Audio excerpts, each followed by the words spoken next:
अस्सलाम वालेकुम everyone, I hope you are doing fine. Welcome to the psychology lectures. इस channel को आप लाइक करें, सब्सक्राइब करें और सब्सक्राइब प्लीज़ मस्ट है। और हम बढ़ते हैं अपनी टर्मिनोलॉजी की तरफ। अच्छा, इंसोम्निया क्या? इंसोम्निया तो काफ़ी मरूफ टर्म है, साइकोलॉजिकली भी, मेडिकली भी और नॉर्मली भी काफ़ी पाई जाती है। नॉर्मल टर्मिनोलॉजी है एक इंसोम्निया ये होती है कि जब इंसान को डिफ़िकल्टी होती है सोने में, कि difficulty in falling in sleep के, या फिर सोए रहने में डिफ़िकल्टी होती है उसका, या फिर उसकी स्लीप क्वालिटी अच्छी नहीं होती।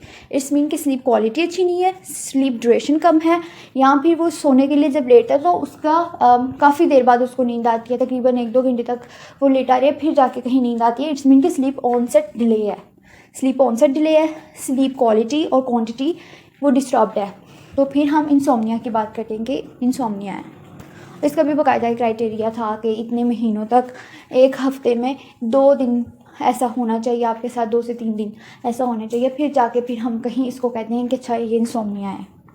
ठीक है, इसका ये टाइम ड्यूरेशन भी होता है साथ में। आई होप कि आपको वीडियो अच्छी लगी हो, समझ आई हो, और कुछ नहीं समझ आई हो ना ask me on the comment box. Like subscribe ज़रूर करिएगा। अल्लाह हाफ़िज़।